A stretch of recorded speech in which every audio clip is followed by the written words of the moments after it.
श्री शिवाय नमस्तुभ्यम। हम सबको पता है कि 7 सितंबर को चंद्र ग्रहण लगने जा रहा है और ये चंद्र ग्रहण इस वर्ष का सबसे बड़ा ग्रहण माना जा रहा है, क्योंकि इस ग्रहण का जो असर है वो आपको दोपहर से ही देखने को मिलेगा। साथ ही साथ इस वीडियो में टाइमिंग की तो बातें मैं करूंगा ही करूंगा, सूतक का समय कब से स्टार्ट होगा इसकी बातें भी करेंगे, कौन सी चीज़ों का ध्यान रखना है, स्नान कब करना है, बाद में पहले इन सभी की बातें करेंगे। स्पेशली इस वीडियो में गर्भवती महिलाओं की बातें हम लोग करने वाले, ठीक है ना। देखो, जो टाइमिंग होगी इससे पहले मैंने आप लोग को कई बार बता रखा है, समझा रखा है, बार बार रिपीट नहीं करते हैं, बट एक बार रिवाइंड आपको करा देता हूं कि टाइमिंग कब से है। चंद्र ग्रहण जो आपका लगने वाला है 7 सितंबर को 9:58। कब का समय है? रात का। हमेशा ध्यान रखिएगा, जब कभी भी सूर्य ग्रहण लगता है तो दिन में लगेगा अगर भारत में है, और इस बार भारत में लग रहा है। तो चंद्र ग्रहण कब लगता है? रात में। इसीलिए रात में 9:58 पे चंद्र ग्रहण लगेगा। कब तक रहेगा? रात में 1:26 पे, है ना। एक बात और समझ लो, जब चंद्र ग्रहण लगता है तो सूतक कितने घंटे पहले होता है? 9 घंटे पहले। लेकिन वहीं पर जब सूर्य ग्रहण होता है तो सूतक 6 घंटे पहले ही लगता है। तो चंद्र ग्रहण है तो सूतक को अगर मैं 9 घंटे पहले मान के चलूं तो लगभग 12:56 से आप लोग का दोपहर में ही स्टार्ट हो जा रहा है सूतक काल का समय। चंद्र ग्रहण के लगते समय, सूतक की तो बातें नहीं करेंगे, बट ग्रहण जब लग जाता है उस टाइम पे पूजा पाठ नहीं करना चाहिए, उस टाइम पे भोजन नहीं करना चाहिए। इस चीज़ का भी विशेष ध्यान दीजिएगा।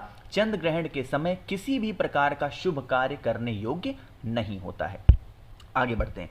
अब यहाँ पर जो गर्भवती महिलाएं हैं इनकी बातें कर लेते हैं, फिर हम लोग और बातें भी करेंगे।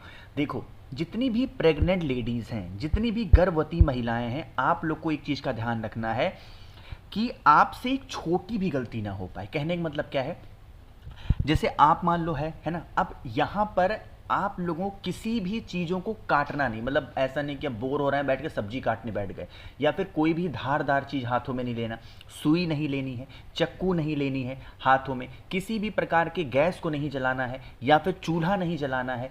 कुछ भी ऐसा कार्य नहीं करना है कि आने वाले बच्चे को नुकसान हो। और क्या नुकसान होता है ये मैं बताऊंगा नहीं, आपको पता होगा, मुझे बहुत अच्छे से पता है। भगवान ना करे कभी किसी के साथ ऐसा हो। अब मान लेते हैं कि हम सब इंसान ही हैं भाई, गलतियां किससे होती हैं? इंसानों से तो होती हैं। तो ये जो आप लोगों का हाइट है, जितनी भी जो भी गर्भवती महिलाएं हैं, आप क्या करना, आपके हस्बैंड हो, आपके भाई हो, आपकी सास हो, आपके देवर हो, उनसे कहिएगा कि भाई काम करो, हमारे हाइट के बराबर का एक धागा ले लो। धागा किसी भी रंग का हो सकता है, इसमें रंग की कोई दिक्कत नहीं है। आप अपने सर से लेकर के पैर तक जितनी आपकी हाइट है उतना बड़ा एक धागा ले लो, और उस धागे को अपने घर में किसी भी दीवार पे ऐसे बिल्कुल स्ट्रेट, इधर उधर कहीं टेढ़ा नहीं होना पाए, बिल्कुल स्ट्रेट लगा दो और ऐसे टेप लगा के इसको चिपका दो। आपके द्वारा अगर मान लो जाने अनजाने में कोई गलतियां हो जाती हैं तो ये धागा आपको संभाल लेगा। ये भी एक विधि होती है ग्रहण से बचने के लिए, ठीक है ना। बातें कर लेते हैं नॉर्मल लोगों को भी अब, कि जैसे आपको स्नान कब करना है। 9:58 पे लग रहा है ग्रहण, तो इसके पहले स्नान कर लेना है। खत्म हो रहा है 1:26 पे, तो इसके बाद भी स्नान कर लेना है। लेकिन किन लोगों पर यह ग्रहण का कोई भी प्रभाव नहीं होता है? कुछ ऐसी बातें हमारे शास्त्रों में लिखी गई हैं, हमारे पंचांग में लिखी गई हैं। वो बातें होती हैं जितने भी बीमार लोग होते हैं, यानी कि कहने का मतलब क्या है, जो रोगी लोग होते हैं उनको ग्रहण को नहीं देखना है। आप कुछ भी खा पी सकते हैं, कोई दिक्कत नहीं है। जो बुजुर्ग लोग हैं उनको ग्रहण नहीं देखना है। आप कभी भी सो सकते हो, जग सकते हो, दवा खा सकते हो, पानी पी सकते हो, टहल सकते हो, कोई दिक्कत नहीं है। जो छोटे बच्चे हैं, बच्चों के लिए भी किसी भी प्रकार की कोई पाबंदी नहीं है। बच्चा कुछ भी खा सकता है, पी सकता है, कोई दिक्कत नहीं है।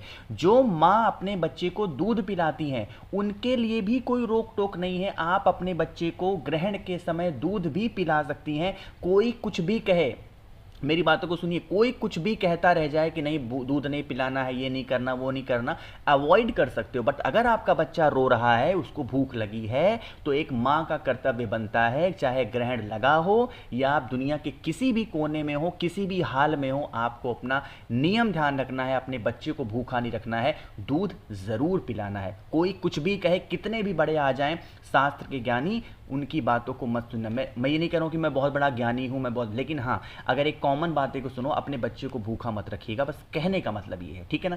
तो आप इन लोगों के लिए ग्रहण का कोई प्रभाव नहीं पड़ता है, स्नान वगैरह बता ही दिया है। ग्रहण के दौरान तबीयत अगर ठीक रहती है, किसी भी प्रकार का कोई भी चीज़ों को खाना नहीं है, पानी नहीं पीना है, कुछ भी नहीं करना है। स्नान करिएगा ग्रहण के पहले, ग्रहण के बाद में। ग्रहण के बाद में भगवान का नाम करेंगे, भगवान से प्रार्थना करेंगे कि हम सभी लोग ठीक हों, हमारे घर में किसी प्रकार का ग्रहण का कोई प्रभाव ना पड़े।